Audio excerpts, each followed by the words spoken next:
तो चलिए आइए हम लोग स्टार्ट करते हैं इंडस वैली सिविलाइजेशन के बारे में, सिंधु घाटी सभ्यता के बारे में। अब देखिए हम लोग सबसे पहले जानेंगे कि कौन सी सभ्यता थी, कैसे सभ्यता थी, किस नदियों के किनारे बसी हुई सभ्यता थी, इसका महत्व हमारे जीवन में कहाँ कहाँ पे है, इन सभी चीज़ों पे हम लोग आज चर्चा करेंगे। तो सबसे पहली बात, हम लोग जब हिस्ट्री को पढ़ते हैं तो हिस्ट्री में हम लोग क्या चीज़ पढ़ते हैं, तीन चीज़ों के बारे में पढ़ते हैं। ठीक, तीन चीज़ों के बारे में पढ़ते हैं कि हिस्ट्री को हम लोग तीन भागों में भी डिवाइड कर देते हैं। एक होता है क्या, पाषाण काल। ठीक, पाषाण काल। ठीक, इसको बोलते हैं प्रागैतिहासिक काल। ठीक, क्या बोलते हैं इसको, प्राग ऐतिहासिक, प्रागैतिहासिक काल। बैकग्राउंड बना रहा हूं मैं। दूसरा होता है आदिऐतिहासिक काल। ठीक, आदिऐतिहासिक काल। और तीसरा होता है ऐतिहासिक काल, ऐतिहासिक काल। पूरा कट नहीं रहा है, क्लियर दिख रहा है आपको? हाँ जी बिल्कुल, सब चीज क्लियर है, एकदम परफेक्ट है। ठीक, एकदम परफेक्ट है।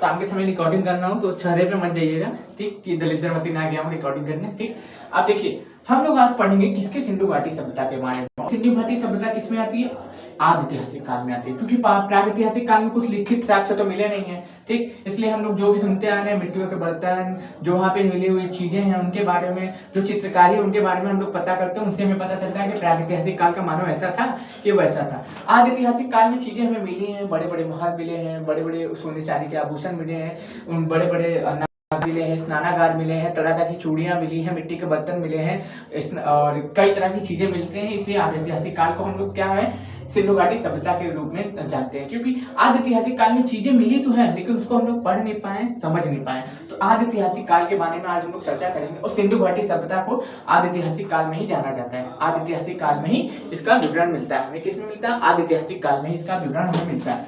अब हम लोग बात करते हैं डायरेक्ट सिंधु घाटी सभ्यता पे। सबसे पहली बात, अगर आपसे पूछे कि किस युग की सभ्यता है, तो किस युग की सभ्यता है, आदिऐतिहासिक युग की सभ्यता है। ठीक, आदिऐतिहासिक सभ्यता है, क्या है, कैसी सभ्यता है ये, आदिऐतिहासिक सभ्यता है। ठीक, अब सबसे पहले हम लोग इसके बारे में, इसके परिचय के बारे में जानेंगे, इसके परिचय के बारे में जानेंगे, विस्तार के बारे में जानेंगे और विशेषताओं के बारे में जानेंगे।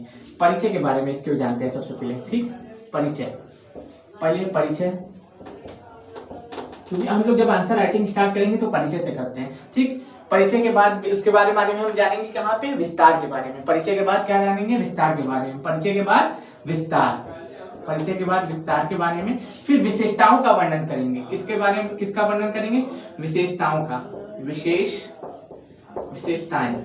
विशेषताओं का वर्णन करेंगे। हम लोग मेंस लेके चल रहे हैं, याद रखिएगा, पीटी प्लस मेन दोनों कवर हो जाएगा इसमें।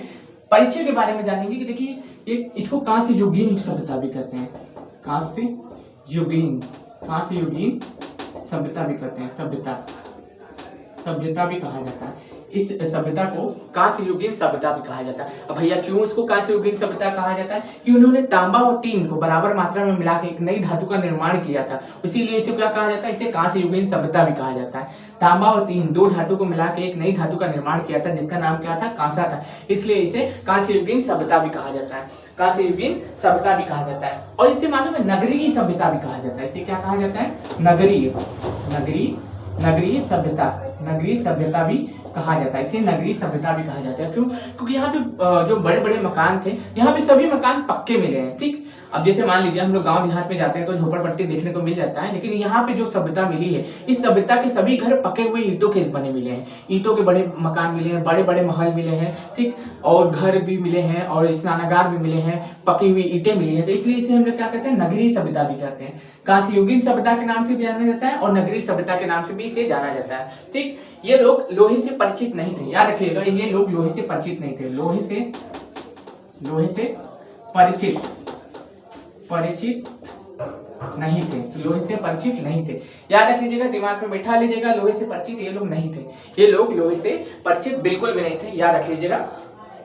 करीबन 80% हिस्सा इसमें कहाँ मिला है, 80% हिस्सा यहाँ पे इसमें भारत में मिला है और 20% अदर जगह पे मिला है। ठीक, अब इसका विस्तार देखते हैं कि भैया कहाँ से कहाँ तक इसका विस्तार था। इसका हम लोग जानेंगे कि भैया इसका विस्तार कहाँ से कहाँ तक था, इसका विस्तार कहाँ से कहाँ तक था। अब हम लोग सीधा सीधा एक मैप ड्रॉ करते हैं छोटा सा, ठीक। मैं चित्रकार नहीं हूँ, अगर मैप घटिया बन जाए तो फिर ये मत बोलिएगा कि सर कि मैप घटिया बना दिए, हाँ इंडिया का बेइज्जती कर रहे हैं। हम इंडिया की बेइज्जती नहीं कर सकते, मेरी इतनी औकात नहीं है, ठीक। अब देखिए ये मैप है, एक यहाँ एक बिंदु यहाँ ले लेते हैं, एक बिंदु यहाँ ले लेते हैं, एक बिंदु यहाँ ले लेते हैं और एक ऐसे इसको मिला देते हैं, ठीक। तो सबसे पहली बात, ठीक, इसका जो आकार था त्रिभुजाकार था। सिंधु घाटी सभ्यता का जो आकार था वो क्या था, त्रिभुजाकार था। सिंधु घाटी सभ्यता का जो आकार था वो क्या था, त्रिभुजाकार था। सिंधु घाटी सभ्यता का जो आकार था वो क्या था, क्या नाम है, त्रिभुजाकार था। जो पश्चिम वाला, सबसे पश्चिम वाला सिंधु घाटी का सभ्यता का जो स्थल था उसका नाम क्या था, एकदम पश्चिम में, ठीक, सुटकांगडोर। क्या था, सुटकांगडोर, सुटकांगडोर। सबसे पश्चिम में सिंधु घाटी सभ्यता का कोई स्थल था, सबसे पश्चिम में सिंधु घाटी की सभ्यता का कोई स्थल था, सबसे पश्चिम में सिंधु घाटी सभ्यता का कोई स्थल था, सबसे पश्चिम में सिंधु घाटी सभ्यता का कोई स्थल था, सबसे पश्चिम में सिंधु घाटी सभ्यता का कोई स्थल था, तो सुटकांगडोर था, दाश्क नदी के किनारे। किसके किनारे, दाश्क नदी। अगर बात करें सबसे दक्षिण में इसका कोई स्थल था, सबसे दक्षिण में इसका कोई स्थल था, मैप कट रहा है,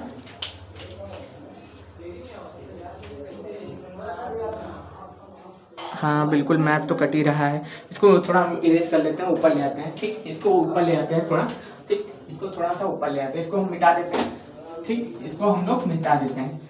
अभी परिचय की बात कर रहे हैं ना, फिर विस्तार की बात कर रहे हैं, अभी हम लोग इसके बारे में बात कर रहे हैं, विस्तार के बारे में बात कर रहे हैं। आप अकेले ही सब करना होता है तो थोड़ी प्रॉब्लम हो जाती है, ठीक। अब एक मैप ड्रॉ करते हैं जो करीब करीब इंडिया की तरह दिखे, बस हमें समझने के लिए, क्योंकि मैप से हमें चीजें ज्यादा अच्छी से समझ में आती हैं, ठीक। माफी चाहूंगा अगर मैप घटिया बने तो, बिल्कुल ही, ठीक, समझाने के लिए, ठीक। अब इसका जो आकार था, एक तो यहाँ था, एक, ठीक, एक यहाँ ऐसे था, ये त्रिभुजाकार आकार था, इसका कैसा था, त्रिभुजाकार आकार था, इसका आकार त्रिभुजाकार था। सबसे पश्चिम में कोई स्थल था, सबसे पश्चिम में सिंधु घाटी सभ्यता का कोई स्थल था, ये विस्तार की बात कर रहा हूँ मैं, ठीक, विस्तार की बात कर रहा हूँ, सिंधु घाटी सभ्यता के विस्तार की बात कर रहा हूँ, ठीक, सिंधु घाटी सभ्यता के विस्तार की बात कर रहा हूँ, विस्तार की बात कर रहा हूँ। अभी हम लोग सब पे आएंगे, आप चिंता मत करिए कि हड़प्पा की सबसे, सिंधु घाटी सभ्यता में खोजा गया सबसे पहला स्थल हड़प्पा था। सिंधु घाटी सभ्यता में की सबसे पहली बार जानकारी किसने करवाई थी, चार्ल्स मैसन ने करवाई। किसके नेतृत्व में इसकी खुदाई की गई, तो सर जॉन मार्शल के नेतृत्व में इसको खुदाई की गई। हम लोग सब कुछ बताएंगे, तो अभी आप लोग आनंद लीजिए, अभी आप लोग आनंद लीजिए, मैं जो बता रहा हूँ उसके बारे में समझिए। तो सुटकांगडोर सबसे पश्चिमी स्थल था, दाश्क नदी के किनारे, दाश्क नदी, ठीक। जम्मू कश्मीर में एक जगह थी, जम्मू कश्मीर में, ठीक, इसको ऐसे बना लेते हैं, त्रिभुजाकार था तो अब इसको ऐसे बना लेते हैं वापस से पहले, ठीक, त्रिभुजाकार, ठीक। तो सिंधु घाटी सभ्यता में ऐसे ठीक रहेगा।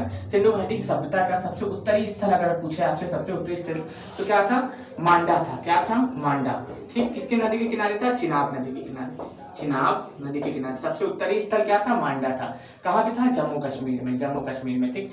ये दाश्क नदी के किनारे सुटकांगडोर था। दक्षिण में गोदावरी नदी के किनारे, गोदावरी, ठीक, या फिर प्रवरा, ये प्रवरा उसकी सहायक नदी है गोदावरी की, तो दोनों में से जो भी दे उसके आप मांग लीजिएगा। तो ये क्या था, दैमाबाद था। दक्षिण में सबसे स्थल अगर आपसे पूछे सिंधु घाटी सभ्यता का भारत में, तो क्या था, दैमाबाद था, दैमाबाद था। दक्षिण में सबसे स्थल अगर आपसे पूछे, सबसे उत्तर वाला स्थल तो मांडा था, चिनाब नदी के किनारे, जम्मू कश्मीर में। महाराष्ट्र में गोदावरी नदी के तट के किनारे या फिर प्रवरा नदी के किनारे, ये महाराष्ट्र में एक स्थल था सिंधु घाटी सभ्यता का, जिसको क्या कहते हैं, दैमाबाद कहते हैं। सिर्फ अगर आप बात करें सबसे पूर्व में, तो आलमगीरपुर था। क्या था, सबसे पूर्व में था आलम, यहाँ पे था आलम, यूपी वाला जो इलाका था, पश्चिमी उत्तर प्रदेश, ठीक, आलमगीरपुर, ठीक, हिंडन नदी के किनारे, हिंडन नदी के किनारे था, हिंडन नदी के किनारे था। इसका इस तरीके से विस्तार था। अगर सबसे पूर्व में विस्तार पूछे तो क्या बोलेंगे, सबसे पूर्व में विस्तार क्या था, आलमगीरपुर था। कौन सी नदी के किनारे, हिंडन नदी के किनारे। सबसे उत्तर में अगर पूछे तो जम्मू कश्मीर में मांडा था। सबसे दक्षिण में अगर पूछे तो क्या था, गोदावरी नदी या प्रवरा नदी के किनारे क्या था, दैमाबाद था, ठीक। सबसे अगर पूछे कि पश्चिम में, तो सुटकांगडोर था, कहाँ पे, दाश्क नदी के किनारे था। तो ये सिंधु घाटी सभ्यता का विस्तार को आपको देखने को मिलता है इन जगहों पे। अब हम लोग बात करते हैं थोड़ा सा इसकी टाइम पीरियड क्या था, इसका टाइम पीरियड क्या था, इसका टाइम पीरियड क्या था, इसका टाइम पीरियड क्या था, सिंधु घाटी सभ्यता का टाइम पीरियड क्या था। देखिए सिंधु घाटी सभ्यता का पता, देखिए टाइम पीरियड की अगर हम बात करें, ठीक, टाइम पीरियड तो C14 कार्बन 14 एक पद्धति होती है। क्या होती है? कार्बन 14 एक पद्धति होती है। कार्बन 14 एक पद्धति होती है जिससे इसका हम लोग पता लगाते हैं। देखिए एनसीईआरटी मानती है 2350 से, ठीक, 2350 से 1750 ईसा पूर्व का टाइम मानती है एनसीईआरटी।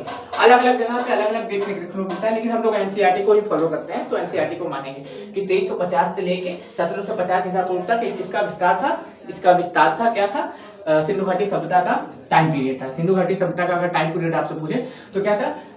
C14 पद्धति से इसको ज्ञात करते हैं। 2350 से 1750 ईसा पूर्व इसका विस्तार था। अब देखिए इसके मेसोपोटामिया और दजला फरात नदी के इसी के समकालीन सभ्यताएं थी। मेसोपोटामिया की सभ्यता थी, मेसोपोटामिया की सभ्यता थी, कहाँ पे थी? दजला फरात नदी के किनारे थी। इसी सिंधु घाटी सभ्यता के ही समकालीन एक सभ्यता थी जिसका नाम क्या था? जिसका नाम था मेसोपोटामिया के साथ का, जिसको कहते हैं दजला फरात नदी के किनारे ये सभ्यता थी। ठीक, चीन की सभ्यता भी थी, होंग्यो नदी के किनारे थी। चीन की भी सभ्यता थी, किसके किनारे थी? होंग्यो नदी के किनारे थी। चीन की भी सभ्यता थी, इसके समकालीन ही थी। ट्रेड और व्यापार होता था तो होंग्यो नदी के किनारे की थी। और मिस्र की सभ्यता भी इसी के समकालीन थी, जो नील नदी के किनारे थी। देखिए सबसे वेल डेवलप अगर कोई सभ्यता थी, सबसे वेल डेवलप तो सिंधु घाटी सभ्यता थी। पक्की हुई नालियां थी, ठीक, और सड़कें जो हैं एक दूसरे को संपूर्ण पे काटती थी, और जो घरों के दरवाजे अपने घर से बाहर की ओर दूसरी ओर खुलते थे, सड़क की ओर नहीं खुलते थे, क्योंकि उनको पोल्यूशन का भी ज्ञान था। इतना वो लोग समझते थे। ठीक, तो अब आगे बात करते हैं हम लोग किसके बारे में, इसकी विशेषता क्या थी। ठीक, इसकी विशेषताओं की बात करो तो विशेषता पे आते हैं सीधा। ठीक,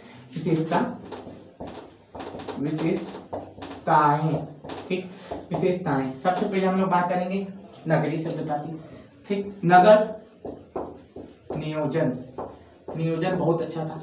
नगर नियोजन बहुत अच्छा था। अगर दूसरी की बात करें, नगर नियोजन बहुत अच्छा था। और क्या नाम है? नगर विन्यास सड़कें थी। ठीक, नगर विन्यास सड़कें थी। सड़कें समकोण पर काटती थी, समकोण पर काटती थी। ठीक, जल निकासी बहुत अच्छा थी। जल निकासी बहुत अच्छा थी। यहाँ की जल निकासी व्यवस्था बहुत अच्छी थी। चौथा अगर विशेषता की अगर हम लोग बात करें तो चौथा विशेषता थी कि भवन निर्माण की जो पद्धति थी बहुत अच्छी थी। भवन निर्माण, ठीक, भवन निर्माण पद्धति बहुत अच्छी थी।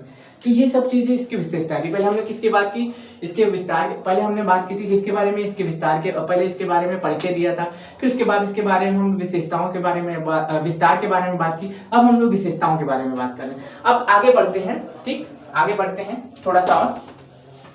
देखिए क्वेश्चन इसी से बनेंगे। ठीक, इसको आप कॉन्सेप्ट को समझ लेंगे ना तो क्वेश्चन इसी से बनेंगे। पीसीएस वगैरह के क्वेश्चन ऑब्जेक्टिव नहीं होते हैं कि कहाँ से चूड़ी पाया गया, कहाँ से तांबा पाया गया, वो भी मैं बता दूंगा। ठीक, अगर पता करना है तो मैं भी वो भी बता दूंगा, कोनो दिक्कत नहीं है। ठीक, व्यवस्थित नालियां थी, सड़कें समकोण पर काटती थी। आप जैसे कि मान लीजिए ये जो सड़क देखे ना, ग्रिड पद्धति के आकार पे इनका घर बनाया गया था।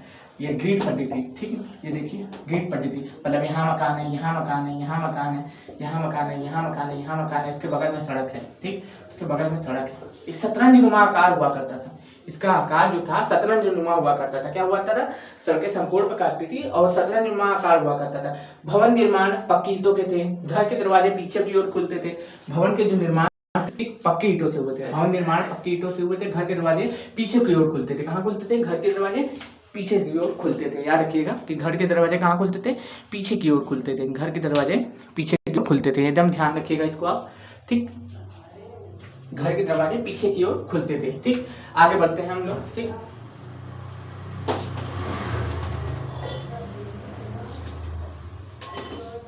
इनका जीवन कैसा था? ठीक, अब इनके बात करेंगे हड़प्पा में सामाजिक जीवन कैसा था। हड़प्पा सभ्यता का सामाजिक जीवन कैसा था? हड़प्पा सभ्यता या सिंधु घाटी सभ्यता, जो भी कह लीजिए, कांस्य युगीन सभ्यता। ठीक, जीवन कैसा था? सामाजिक जीवन। ठीक, यहाँ पे भी वर्ण व्यवस्था थी। वर्ण व्यवस्था थी। लेकिन कर्मों के आधार पे थी। जैसे नहीं ना हम लोग सुनते हैं कि ब्राह्मण, क्षत्रिय, वैश्य, शूद्र, इस तरह की हम लोग वर्ण व्यवस्था देखने को मिलती है, लेकिन यहाँ पे भी थी, लेकिन यहाँ पे कर्मों के आधार पे थी। वर्ण व्यवस्था थी विद्वान, योद्धा, व्यापारी, कमजोर वर्ग। यहाँ पे भी चार वर्ग थे। विद्वान था, ठीक, विद्वान, ठीक, योद्धा,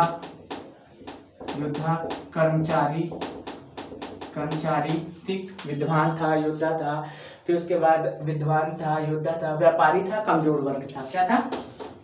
व्यापारी और एक था कमजोर वर्ग। इस तरीके से वर्ण व्यवस्था यहाँ पे बनी हुई थी। कर्मों के आधार पे थी इनकी वर्ण व्यवस्था। क्या थी? कर्मों के आधार पे। अब ये जरूरी नहीं है, मान लीजिए मैं शूद्र के यहाँ जन्म लेता हूँ, ठीक, मैं शूद्र यहाँ जन्म लेता हूँ, तो अगर मैं अच्छा कार्य कर रहा हूँ तो क्या हो जाऊंगा? मैं क्या हूँ? ब्राह्मण हो जाऊंगा, ठीक। तो क्या हो, ब्राह्मण नहीं हो जाऊंगा, मतलब उच्च वर्ग का हो जाऊंगा। क्या हो जाऊंगा? मैं उच्च वर्ग का हो जाऊंगा। तो कर्मों के आधार पे यहाँ पे वर्ण व्यवस्था थी। यहाँ पे क्या था? यहाँ पे दास प्रथा नहीं थी। सबसे पहली बात क्वेश्चन आपसे बनता है कि यहाँ पे दास प्रथा थी? दास प्रथा नहीं थी। दास प्रथा बिल्कुल भी नहीं थी। याद रखिएगा कि यहाँ पे दास प्रथा नहीं थी। खान पान क्या था? खान पान कैसा था इनका? सामाजिक जीवन की बात करें तो उस पर भी आते हैं। खान पान देख, शाकाहारी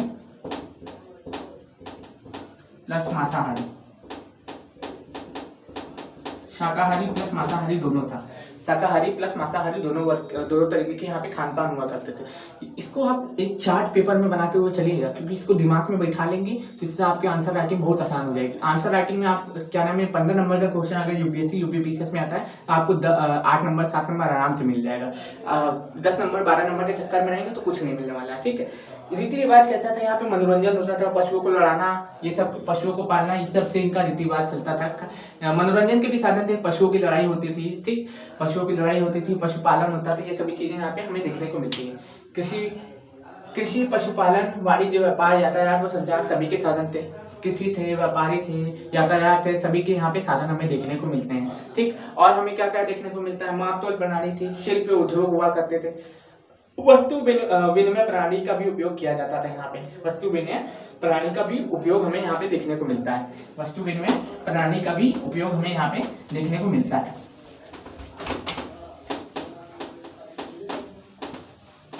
कोई भी ज्वाइन नहीं किया है, अच्छी बात है।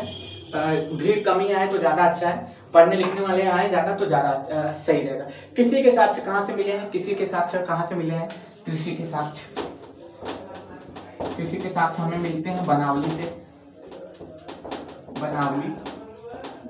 हरियाणा में एक जगह है राखीगढ़ी, हरियाणा में एक जगह है बनावली, वहां से हमें मिले हैं। मिट्टी के हल मिले हैं, ठीक, मिट्टी के हल, ये ऑब्जेक्टिव क्वेश्चन का मटेरियल है। मिट्टी के हल।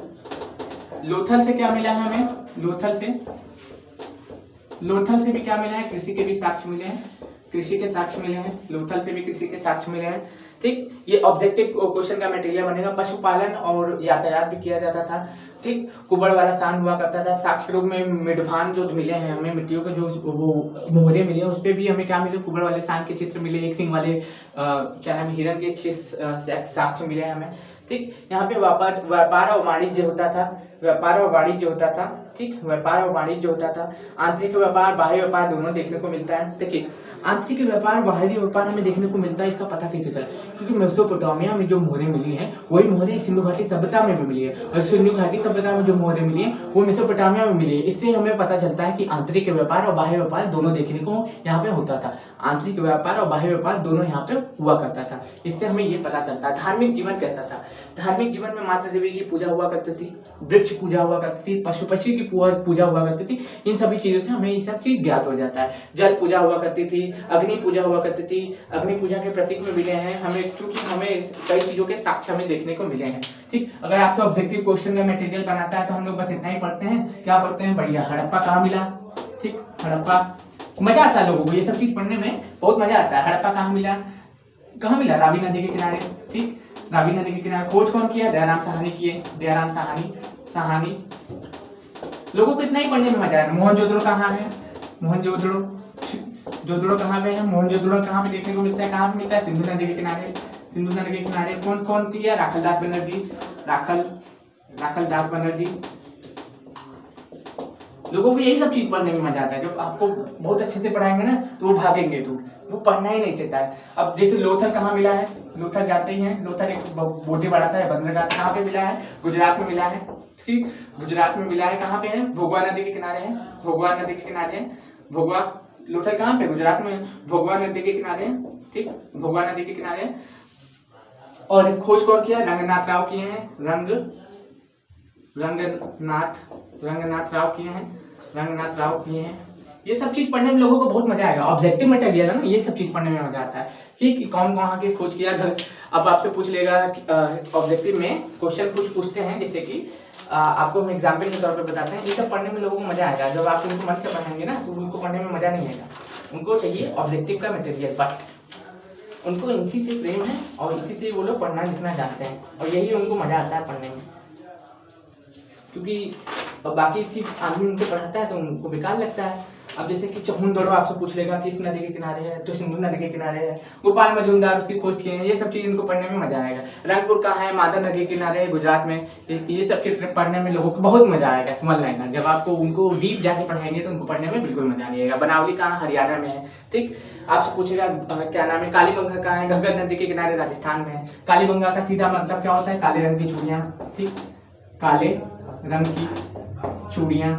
ठीक, मोहनजोदड़ो को क्या कहते हैं, मृतकों का टीला करते हैं। ये पढ़ेंगे लोग, ये पढ़ेंगे एकदम भर भर के पढ़ेंगे। जो आपको उनको मेंस की आंसर राइटिंग कराएंगे, जब आप उनको डीपली बताएंगे तो वो उनको घटिया लगेगा, वो उनको एकदम बेकार लगेगा। ठीक, जब आप उनको बहुत अच्छे से बताएंगे तो उनको बहुत अच्छा लगता है कि एक ऑब्जेक्टिव मटेरियल बताइए, कौन सी युगीन की सभ्यता है, कहाँ से युगीन की सभ्यता है, ठीक, क्या क्या पाया गया है, ये सब चीज बताइए, उनको बहुत मजा आएगा। लेकिन जब आप उनको डूब के पढ़ने की बात आएगी तो वो लोग भाग जाएंगे। जैसे आलमगीरपुर कहाँ था, हिंगा नदी के किनारे था, यूपी में भी कहाँ, मेरठ में। तो ये सब चीज उनको पढ़ेंगे तो बहुत मजा आएगा। जब आप उनको इतना डीप जाके पढ़ाएंगे ना तो उनको पढ़ने में मजा नहीं आएगा, कहेंगे अरे यार क्या पढ़ा है, बस छोड़ दे, ऐसे ही बोलेंगे।